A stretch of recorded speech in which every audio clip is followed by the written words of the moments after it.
আমার সাথে কি এমনটা হলো চলো তোমরা ভিডিওটা ফার্স্ট থেকে এন্ড পর্যন্ত দেখো।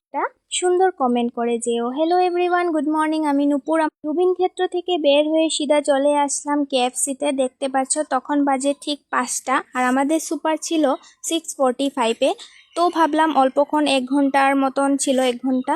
তারপর ভাবলাম এখানে কেএফসিতে আমরা কিছু খেয়ে নিই, এদিক থেকে সুপার যাবে। তারপর আমরা কিন্তু কিছু কিছু অর্ডার করে দিল আর আমরা কিন্তু বসে খেয়ে নিলাম।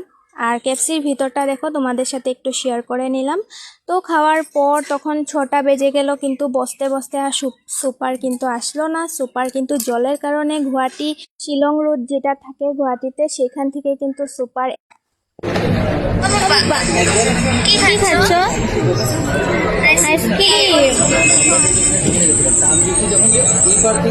সে তখন হাজবেন্ড বলল তুমি খেয়ে নাও। তারপর আমিও কিন্তু একটা আইসক্রিম খেয়ে নিলাম। দেখো হাজবেন্ড নিয়ে আসলো। আর আমার সাথে কি ঘটনা ঘটেছিল তোমাদের কিন্তু আমি এই পার্টে বলবো, আর কটার সময় সুপার এসেছে সেটা সেকেন্ড পার্টে নিয়ে চলে আসবো। দেখো এখন ওয়াশরুমে যাচ্ছি, আর জেন্টসের ওয়াশরুম এটা, আর আমি কিন্তু সিধা চলে যাচ্ছি লেডিসের ওয়াশরুমে।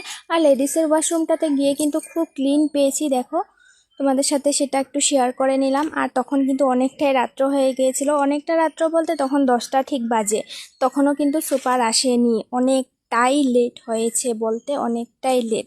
তারপর কি করব, ওয়াশরুম থেকে বের হয়ে সিধা আবার একটু বসে পড়লাম। আর কি ঘটনা ঘটেছে সেটা আমি তোমাদেরকে এখন শেয়ার করছি। দেখো এতটাই রাত্র হয়েছে, তখন ঠিক 11টা 12টা বাজে। আমি কিন্তু কিছু একটা খেয়ে নিচ্ছি। দেখো বিরিয়ানি খেয়ে নিলাম। আর তখন সুপার আসেনি বলে একটু বাইরে গিয়েছিলাম। বাইরে থেকে কিন্তু 2-3 জন ছেলে বাইক নিয়ে এসেছিল। আসার পর বলছিল এখানে 2-3 জন ছেলের ভেতরে মেয়েটা কি করছে। তারপর আমার হাজব্যান্ড আর সিকিউরিটি গার্ডটা বের হয়ে, আর হাজব্যান্ডের ফ্রেন্ড বের হয়ে বলছে এরকম আমাদের সুপার আসেনি, তার জন্য ওয়েট।